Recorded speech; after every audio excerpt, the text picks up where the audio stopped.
says that he expects Canelo to face Jermall Charlo next in September. Has also thrown out Dimitri Andrade as well. You guys have any thoughts on if Canelo takes on either one of those guys, Jermall Charlo or Dimitri Andrade? What are your thoughts? Just to confirm, Andrade or Jack? Well, Jack is in there too. So Jack, we're talking about that conversation where Jack said that they were offering him an opportunity, but he got to drop like 20 pounds or something like that too. Yeah. Oh, that's crazy. Yeah. So then for Eddie Hearn saying that Canelo Alvarez is gonna fight Jermall Charlo, I'm not sure if Charlo was tracking that. You know what I'm saying? Because it seemed like we'll talk about it in the next topic, but it don't seem like he got the memo. Still, I want to see Canelo Alvarez against David Benavidez. That's the fight I want to see. That's the fight that should be made. Jermall Charlo, I kind of understand it, or Dimitri Andrade, because you still got those people that's saying that, well, Canelo, he ducks black fighters. And I think fighting one of them will shut all that up, you know what I'm saying? Even though that's not neither of them are really the best opponent for him. But they both are dogs in their own right. I might like the Andrade fight more, even though that he's less likely to get the fight because Jermall Charlo is a bigger name. But Charlo has been out of the ring for almost 2 years. So, I mean, Canelo should be fighting David Benavidez. Point blank. So that's my feelings on it. And Badu Jack, I mean, that just sounds like just some type of weird cherry pick to get Badu Jack at 180, you know, at the catch weight of 180. If you wanted to fight Badu Jack, you know, so you could have fought Badu Jack 2 years ago or 3 years ago or 4 years ago when Badu Jack was you know, in his prime and one of those top guys and like very dangerous. You know, not saying he isn't dangerous now, but not only you want to fight Badu Jack now, but you want to, now that he left your weight class, now you want him to drain him down to 180, which is basically a little bit above like heavyweight, which Jack just moved up from. So I don't really like that fight either. I don't think it's a weird cherry pick. I think it's consistent with what he wanted to do before. After he beat Plant when he was trying to fight Makabu, I forget how to pronounce his name exactly. But Jack is an older fighter who won that cruiserweight championship from Makabu. And so Canelo, if he wanted to fight Benavidez, that's what he would do. I don't think he's concerned. Like, what his actions are showing me is his concern is not staying the king of the super middleweight division. He wants legacy fights, or he wants just enough to shut up critics, which if he fights Charlo, it wouldn't be. But the legacy fight would be to win a championship at another division with, you know, within the constraints of whatever, you know, the WBC would tell them to do. So if he can work within WBC rules to get Jack to do what he wants him to do, you know, at whatever weight class, and still get that belt up off him, he's gonna do that because that would be another notch under his belt in terms of, you know, another division. Charlo makes.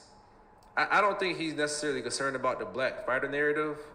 Charlo doesn't make sense to me because one, he's been inactive, and two, it doesn't really. If he's looking for legacy, it doesn't really solve anything, you know. So, of these fights, I would prefer, like, I'm not even worried about him facing Benavidez because, like I said, if he wanted it to happen, it would.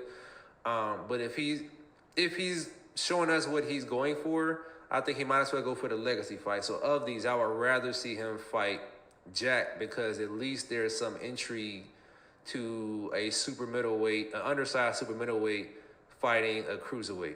I don't want to see Charlo. If he fights Andre, fine. But if he fights any super middleweight that's not Benavidez, I'm like, what's the point? I would rather see Charlo fight Andre. But we'll touch on that in a second. What you got, Will? Canelo, I can't vouch for you anymore, sir. I love you, Canelo. I thought that you did, you know, when people were saying that you were cherry picking before, I didn't necessarily agree. I thought that you were miles ahead of people as far as your resume, so they had to do certain things to catch up and demand a Canelo fight. But at this point, there's only one guy out there, sir. You know what I mean? Like, if you fight Charlo, you're not going to get credit for beating Charlo right now. Charlo's been on for 2 years. Just like you see there, my main man Ty says, I don't like the fight, the Jermall fight, because he hasn't fought in over 2 years. No, sir. You can't get credit for that. You understand what I'm saying? It's like you waiting for the opportune time to face him. Here's the thing, like what I liked about Floyd a lot was people said that he was cherry picking and stuff like that.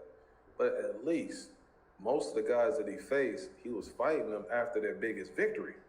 Like, you can't, okay, they said, years past, they wanted me to fight Charles. Let's fight now. Now you've been off 2 years.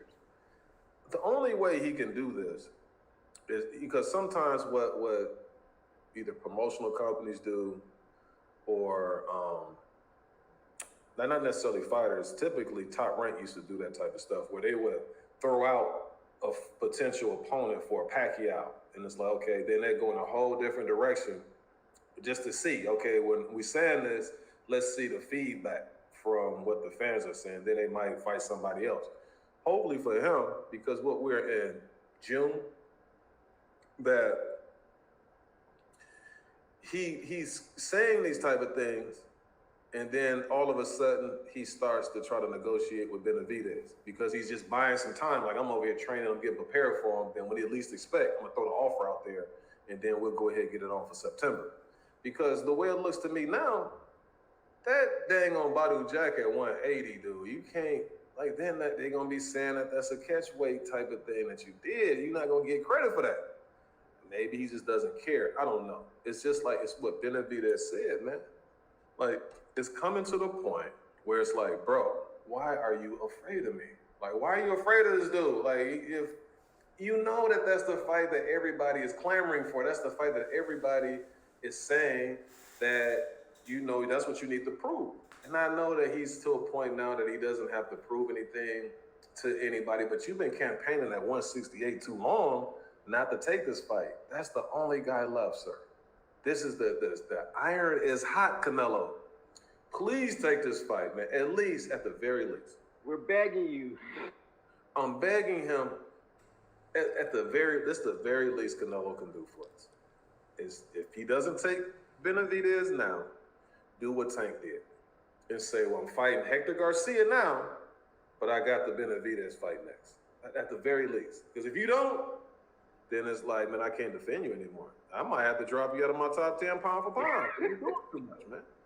You guys have anything else? Shout out to Caleb Plant, man, for taking on the boogeyman at 168, man. Shout out to him. Yeah, I thought that he looked vulnerable when I saw him against Plant. You know what I'm saying? But anyway, he ain't taking that fight. Don't worry about it. The offer was already sent. Like, it would be nice if he would take it, but once, normally with the misdirect, it isn't publicized that the offer was already sent. And, with his camp, acting like they didn't receive the email, and Benavidez's lawyer, like, coming out to set the record straight, that tells me all I need to know, so. Yeah, so just expect Canelo not to be on my top 10. All right. Y'all subscribe to the Last Ones at the Bar Boxing channel, man. We got some boxing fans out there. Last Ones at the Bar. Exclusively talks about the sport of boxing.